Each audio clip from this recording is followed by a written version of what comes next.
Nossa alegria, telespectadores, por estarmos mais uma vez com vocês no programa ASP-UF em Ação da Associação de Professores Inativos da Universidade Federal Fluminense.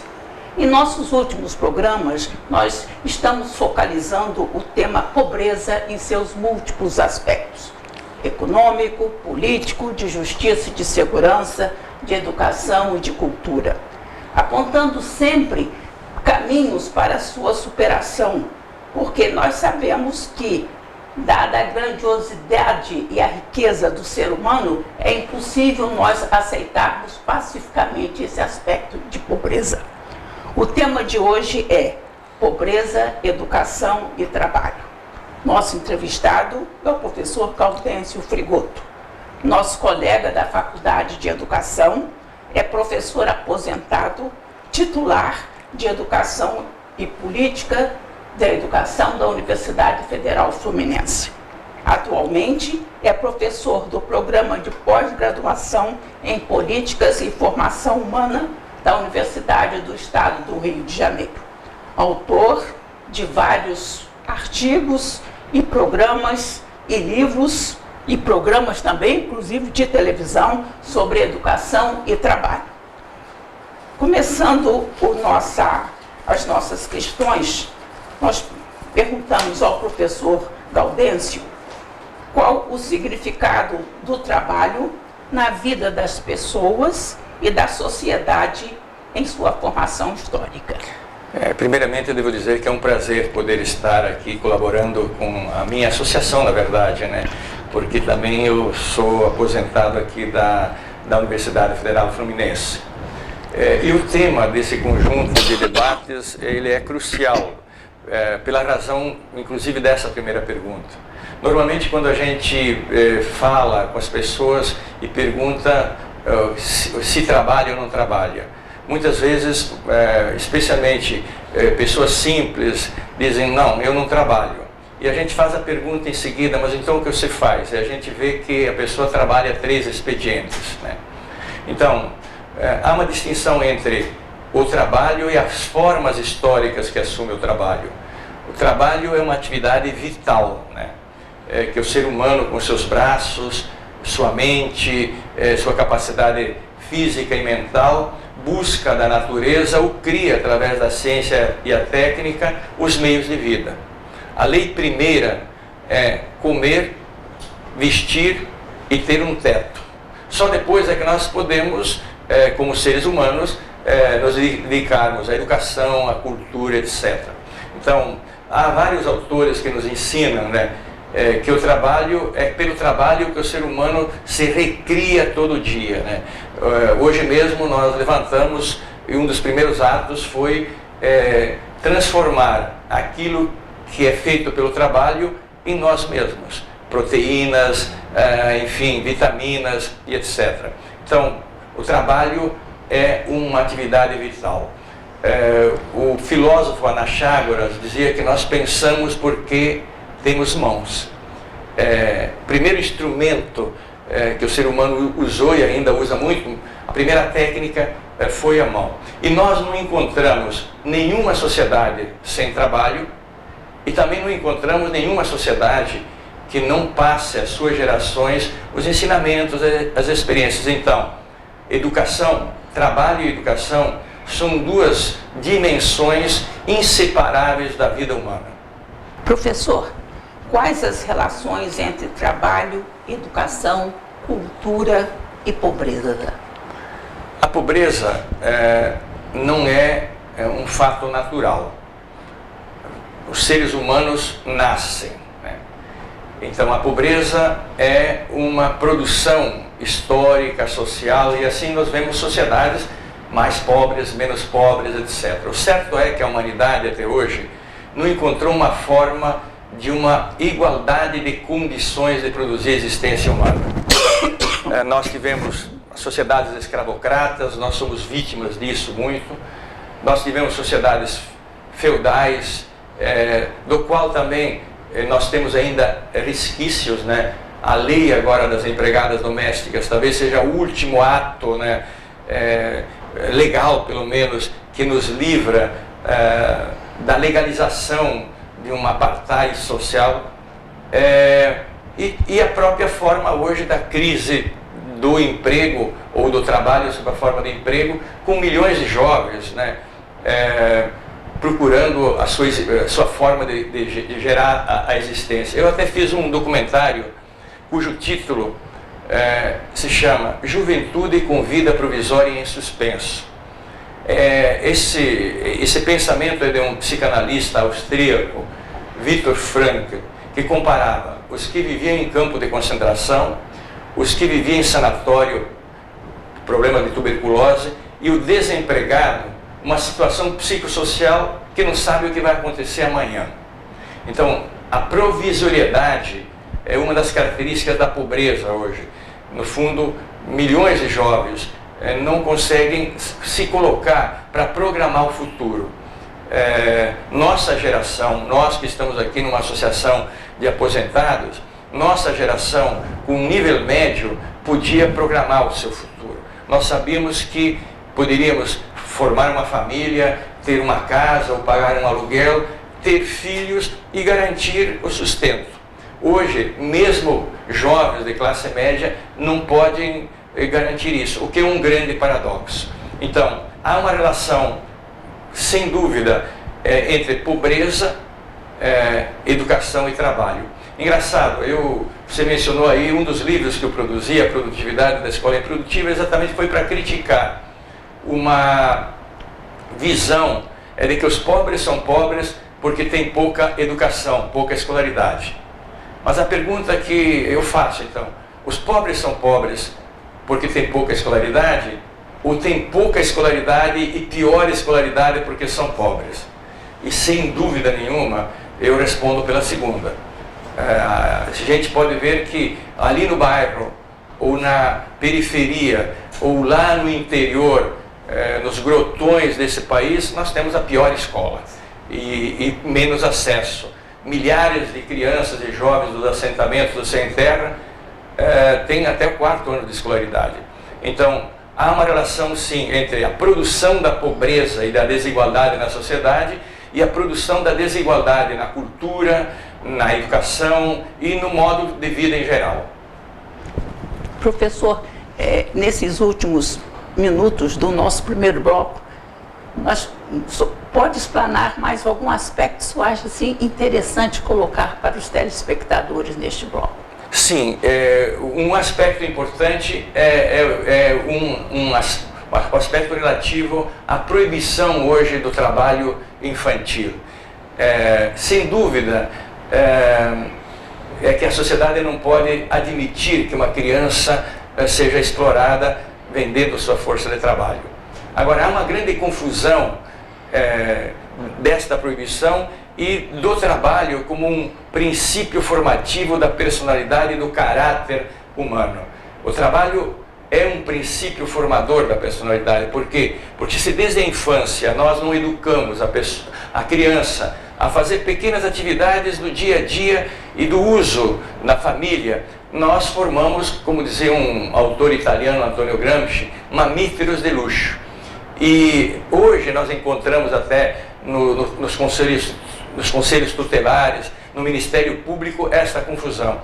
Então, se o trabalho é uma atividade vital e importante na vida toda, é crucial que desde a infância nós socializemos essa atividade. Eu uso até um exemplo muito fortuito. Eu estava em Gramado com as minhas filhas pequenas e durante 1 hora e pouco ficamos vendo uma pata descascando os ovos dos patinhos, né? O que ela fez quando todos nasceram? Levou todos eles para o lago. No fundo, na linguagem do pato diz: aqui é teu hábitat. Nós somos também um animal da natureza, e se nós não atuamos sobre a natureza e transformamos em bens úteis para o nosso conforto, para a nossa vida, nós não vamos reproduzir a nossa vida. Então, o trabalho é educativo neste sentido. Teria uma outra dimensão, que é explorar o trabalho como dimensão pedagógica. Aí nós temos vários autores que nos ajudam nisso. Mas creio que deste bloco, primeiro, a pobreza é uma produção social, a pobreza gera também uma pobreza cultural, moral, e gera uma pobreza no campo da educação, e nós, portanto, temos que buscar alternativas dos dois lados. No campo de mudar as estruturas da sociedade que produzem a miséria e a pobreza, e também produzir formas de democratização do conhecimento e da cultura para que a própria sociedade, os jovens, quando assumem a vida adulta, e os adultos construam sociedades mais igualitárias. Acho que este é o foco, né, desta relação: pobreza, trabalho e educação e cultura. Telespectador, nós estamos terminando esse primeiro bloco, mas fique conosco para saber mais sobre o tema pobreza, educação e trabalho. Esse segundo bloco se iniciará dentro de poucos instantes e continuaremos com o nosso ilustre entrevistado, professor Gaudêncio Frigoto.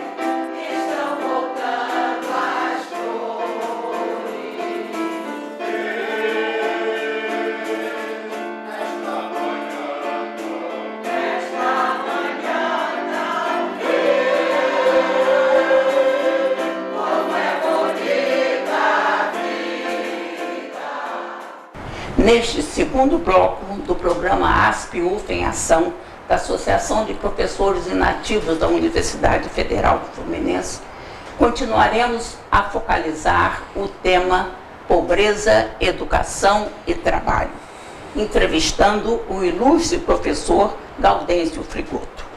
Continuando as nossas questões, professor Gaudêncio, lhe perguntaríamos qual a cultura histórica brasileira em relação ao trabalho e a consequência disso para a dualidade que nós observamos na educação em nosso país. Acho que essa é uma questão que ajuda a entender muito as dificuldades que nos acompanham, né, ao longo do tempo. Há um livro muito interessante do Alfredo Bose, que é A Dialética da Colonização. E nesse livro, junto com outros autores como Sérgio Buarque de Holanda, Raízes do Brasil, Caio Prado Júnior, que trabalha a questão das nossas dificuldades enquanto sociedade, Florestan Fernandes e outros, enfim, o que nos mostram? Que nós somos herdeiros de uma cultura escravocrata e colonizadora. Nós fomos colonizados por 4 nações e depois permanecemos durante praticamente 400 anos com o regime escravocrata. Eu mesmo, na minha trajetória como professor, orientei um doutorando que é neto direto de escravos. Então a escravidão está aos nossos olhos. As ruas das nossas cidades, especialmente Bahia, Espírito Santo, mas também o Rio de Janeiro, aqui na Quinta da Boa Vista, por exemplo, temos a marca ainda da escravidão. Então, há um preconceito histórico com o trabalho produtivo, com o trabalho manual, com o trabalho que gera a lei primeira, do comer, vestir e ter um teto. Então, temos uma espécie da cultura do coronel, que é a da violência, e a cultura do bacharel. Veja com quem eu estou falando. Isto rebate muito no apartheid que nós temos na história da educação.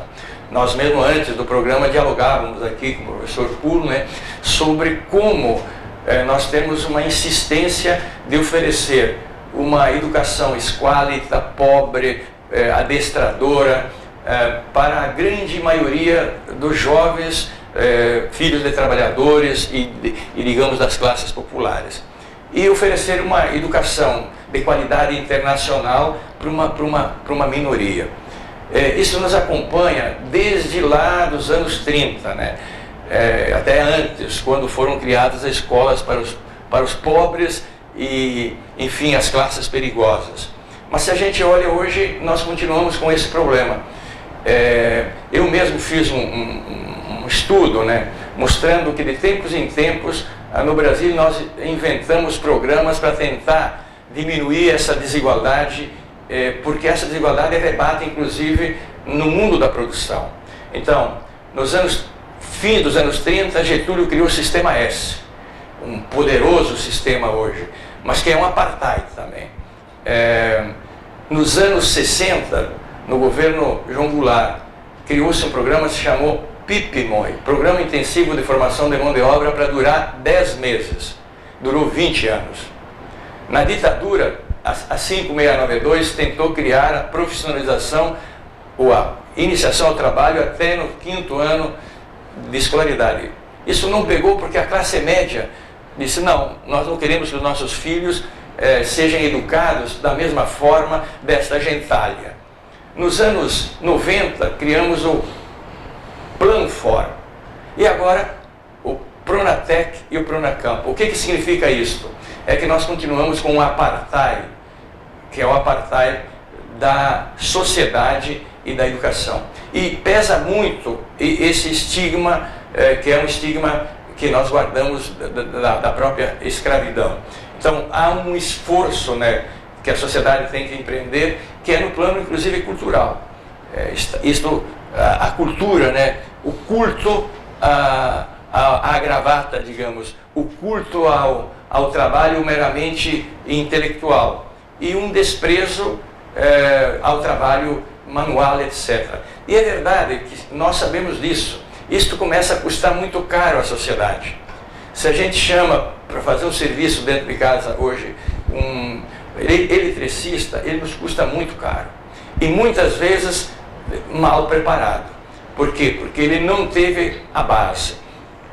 Não há educação técnica profissional de qualidade sem uma base. E no Brasil, exatamente, a classe dirigente nega isto. Então, e é por isso que Florestan dizia que nós somos uns gigantes de pé de barro, ainda acorrentados como os antigos escravos, porque não oferecemos educação básica de qualidade a toda a população. E Antônio Wise, um pouco antes de morrer, disse: também nós não somos uma sociedade democrática, porque a informação, a comunicação não é democrática, e também nós não temos escola universal de qualidade para todos. Mais uma questão, professor Gaudêncio. Quais as perspectivas da educação e da cultura na superação desse quadro que o senhor traçou tão bem para nós? Há um autor que eu gosto muito, Francisco de Oliveira, que disse que nós sofremos uma espécie de castigo de Sísifo. Eu gosto muito da mitologia grega. Eu fiz um clássico onde a gente estudava muito a mitologia grega. E o que é esse castigo? É uma metáfora para mostrar que um pecador grego recebeu como penitência pegar uma pedra da planície e levá-la à montanha. E ele foi cumprir essa promessa, mas quando chegava na montanha, uma força o arrebatava lá na estaca zero. Nós, o Brasil, diz o Chico de Oliveira, sofremos uma espécie de castigo de Sísifo. Na Semana da Arte Moderna, o Brasil aflorou, né, querendo ser uma nação, querendo superar o estigma escravocrata e o apartheid social e a pobreza. Veio a ditadura Vargas. Acabou a ditadura Vargas, nós tivemos um grande movimento na sociedade. Nós vivemos como jovens este início. Era cultura popular, cinema novo, reformas de base, de pé no chão também se aprende a ler. A pedagogia do oprimido, de Paulo Freire, é síntese de um tempo. A genialidade de Freire foi fazer essa síntese, mas não é obra de Freire, é obra de uma geração. Pois bem, Florestan Fernandes, ao fazer um balanço dessa geração, exatamente tentando ver como nós poderíamos superar isso, ele chama isso um texto de geração perdida. Ele pergunta: o que queríamos, por que erramos, onde erramos e como aprender com o erro. Ele diz: não erramos por ter defendido a democracia e também não erramos por ter querido constituir uma nação. Nós erramos por tentar fazer isso com uma minoria prepotente, com uma maioria desvalida. Ou seja, o caminho é outro, diz, o papel da educação, da cultura, é tentar gerar a dupla cidadania. Eu acho que aqui seria o ponto crucial de perspectiva, né? Qual é o grande desafio hoje no Brasil? Nós temos, para vocês terem uma ideia, 20% dos jovens, 24% dos jovens que entre 17 e 22 anos que estudam e trabalham. Nos últimos 16 anos isso não mudou. 95, 2012. Nós temos 4% dos jovens, 4,5% de 95 a 2012, que só estudam nessa faixa etária. E nós temos 65% nessa faixa etária, que varia muito pouco nos 16 anos, que só trabalham. Mas nós temos uma faixa de 7 em 95 para 10% dessa faixa, que é a geração neném, que não trabalha e não estuda. Fazem alguma coisa. Então, quebrar esta estabilidade excludente é o grande desafio. E nós estamos patinando nisso, porque o Plano Nacional de Educação, que está há 4 anos esperando a aprovação, teria as propostas, digamos, para poder construir essa dupla cidadania. Primeiro, dar uma educação básica, de ensino fundamental e médio, a todo jovem brasileiro, que pudesse fazer aquilo que Paulo Freire insistia: ler o mundo, isto é, a cidadania política. Desde o condomínio, ao bairro, à cidade, cidadão do mundo. Mas também esse jovem, para ser adulto e gerar a sua subsistência, tem que ter a cidadania econômica. E, portanto, ele tem o direito de ter uma profissionalização, uma formação técnica, seja técnica na área de serviços, seja técnica na área da indústria, do comércio, etc. Este é o grande desafio. Agora, eu não sou pessimista. Eu usaria aqui, para concluir nosso segundo bloco aqui, último, uma metáfora de um romancista chinês que chama Lu Xun. Ele, em 1910, fez a seguinte imagem da poderosa China de hoje. A China, hoje, é o país de maior crescimento econômico no mundo. Ele dizia que a China, do tempo dele, início dos anos 10, era como uma casa de ferro.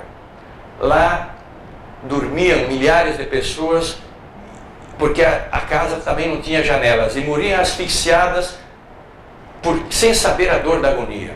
E ele diz: mas eu estou acordado e vejo gente de sono leve. Vocês acham que eu tenho direito a acordá-los? E não responde, mas diz o seguinte: até que existe gente acordada e de sono leve, há esperança que a China se torne de uma nação. Eu acho que o Brasil está nessa situação. E aqui, esse programa e outros, as universidades, os institutos federais, os movimentos sociais, são aqueles que estão acordados de sono leve. E eu acho que nós temos possibilidade, no curto e médio prazo, construir uma nação pelo menos desigual, oxalá igualitária um dia. Muito obrigada, professor Gaudêncio Fregoto. Acho que hoje, telespectadores, nós tivemos assim uma aula da nossa realidade e, ao mesmo tempo, uma aula de esperança. Porque eu acho que todo professor tem que ter esperança. Sem dúvida. Se não tem esperança e utopia, não há futuro. Não há futuro. A utopia é exatamente querer colocar-se em outro lugar. Nós não queremos estar no lugar da pobreza, da miséria humana, moral, cultural, estética, artística. E essa é a luta. E eu acho que a gente está andando. Tem mais jovens hoje na escola, tem mais jovens na universidade, mas nós temos que colocar todos no seu direito. Eu acho que esse é o esforço aqui da associação, e eu fico muito feliz em poder colaborar, e sempre que vocês queiram, a gente está aí disponível para a gente dialogar. Muito obrigada. Esteja certo que nós vamos aproveitar mais esse seu oferecimento Infelizmente, telespectadores, nós estamos chegando ao final de mais um programa de ASP-UF em Ação da Associação de Professores Inativos da Universidade Federal Fluminense. Agradecemos ao nosso entrevistado, o professor Gaudêncio Frigoto. Você, telespectador, poderá acessar outros programas da ASP-UF em Ação pelo site na telinha ou pelo UFTube. Comunique-se conosco por e-mail, por telefone e por nosso endereço na telinha. Convidamos a você, telespectadores, para estar conosco no próximo programa. Muito obrigada.